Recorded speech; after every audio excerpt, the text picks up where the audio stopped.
Բարև ձեզ, սիրելի չարենցավանցիներ։ Ես շատ ուրախ եմ ձեզ տեսնել, այսօր քարոզարշավի 10-րդ օրն է, հուսամ շատ չեք հոգնել, բայց առաջարկում եմ ամփոփենք, թե ինչ ունենք մենք քարոզարշավի 10-րդ օրը, բացի Նիկոլ Փաշինյանի հիստերիան, ճվճվոցը ու ճղճղոցը, քարոզարշավի 10-րդ օրը, սիրելի չարենցավանցիներ, մենք ունենք 1 զոհ, 10 ձերբակալված անձ, կալանավորված մի քանի տասնյակ անձիկ, բազմաթիվ քրեական գործեր։ 3 Նուբարաշենի հոգեբուժարանում ինքնասպան է եղել Արմեն Հովհաննիսյանը։ Վերջինս ձերբակալվել է ՔՊ-ի պաստառը պոկելու համար, ընդամենը։ Պաստառ պոկելը վարչական իրավախախտում է, բայց այս վախկոտները քրեական գործ են հարուցել։ Հոգեկան խնդիրներ ունեցող մարդուն ձերբակալել են, տարել են ԶՊՎ, հետո տարել են հոգեբուժարան։ Մի քանի ժամ հետո Արմեն Հովհաննիսյանին գտել են կախված։ Ինչի համար? Որ ՔՊ-ի պաստառն է պոկել, այ վախկոտներ, այ մահաբերներ, որ ասում ենք ձեր ամեն մի օրը մնալու մահը, ողբերգությունը, հայրենիքի կորուստը, ասում են ընդդիմադիրները բայղուշություն են անում։ Տո այ բայղուշներ, էլ քանի կյանք պետք է տանեք, քանի պատերազմի ժամանակ, քանիսի գլուխը կերակ։ Հիմա էլ ասում են թիվը ուռճացնում եք, հրապարակեք թիվը։ Մարդիկ անուն ազգանուններ են ունեցել։ Դուք եք իրենց ուղարկել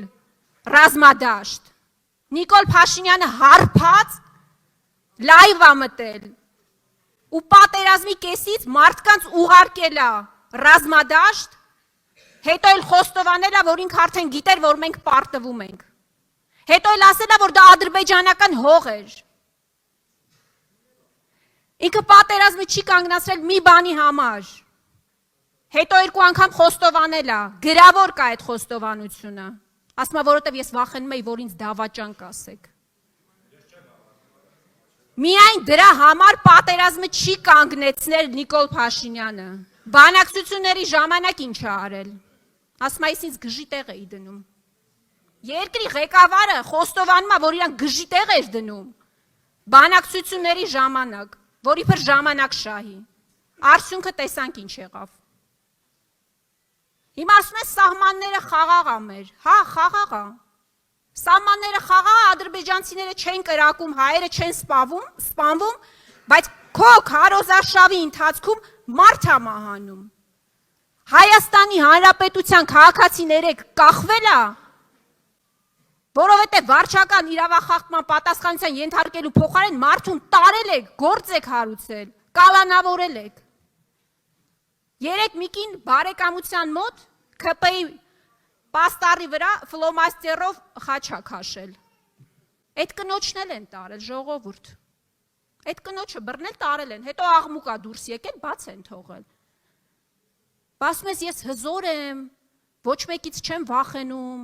նախագահներին բանավեճի է հրավիրում։ Տո այ վախկոտ։ Դու անգամ հոգեկան խնդիրներ ունեցող մարդուց ես վախենում։ Երեք պարոն նախագահ ասում էր, որ սրանք ստախոսության չեմպիոններ են։ Պարոն նախագահ, սրանք միայն ստախոսության չեմպիոնները չեն։ Սրանք անբարոյականության ու երեսպաշտության չեմպիոններն են։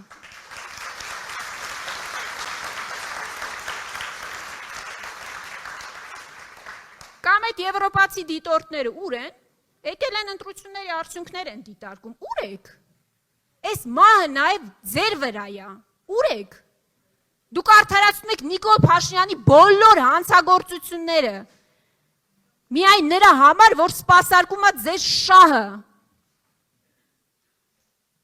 Միայն դրա համար դուք աչք եք փակում բոլոր հանցագործությունների վրա։ Ասում է ժողովրդավարության բաստիոնա։ Ժողովրդավարության բաստիոնում էսպես են հետապնդում սեփական քաղաքացիներին։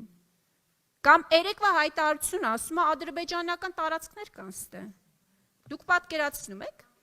Հայաստանի Հանրապետության ղեկավարը իլուր աշխարհի հայտարարում է, որ իմ երկրում կան ադրբեջանական տարածքներ, այսինքն մենք օկուպանտ ենք։ Այսինքն դու լեգիտիմացնում ես ադրբեջանցիների հարձակումը։ Դու լեգիտիմացնում ես քո հայտարարություններով Ադրբեջանի վաղվա հարձակումը։ Աշխարհը վաղը, երբ որ Ադրբեջանը հարձակվի, ինչ պետք է ասի։ Կասեն, եղբայր, դու ես ասել, որ ստե ադրբեջանական տարածքներ կան։ Ես եմ եկել եմ ազատագրեմ իմ տարածքները։ Կամ ռոլիկներ են տարածում, ժողովուրդ ջան, ավարտում եմ։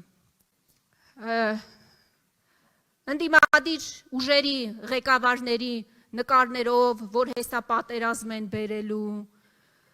քրյա օլիգարխիա, չգիտեմ ինչ։ Ես այդ ռոլիկների բովանդակությանը չեմ ուզում անդրադառնամ, բայց ես ուզում եմ մեր ժողովրդին հիշեցնել, որ նախագահ Քոչարյանի կառավարման 10 տարիները եղել են ամենախաղաղ տարիները, իսկ այն Նիկոլ Փաշինյանը, որին ժողովուրդ իր ձեռքերի վրա բերեց, 3 պատերազմ ա բերել, 3 պատերազմ, ու ես վստահ եմ, որ սրա վերընտրվելու դեպքում նոր պատերազմ ա լինելու, որովհետև մենակ մի դեպքում է Ադրբեջանը հարձակվելու, իսկ խաղաղության պայմանագրի նախաստորագրված տարբերակի չստորագրումը միայն դրա մասին է խոսում, երբ որ ունենա Ադրբեջանը երաշխավորված հաղթանակ, իսկ երաշխավորված հաղթանակ միայն մի դեպքում կունենա, երբ իշխանության լինի Հայաստանում նորից իր տուզիկը։ Շնորհակալ եմ։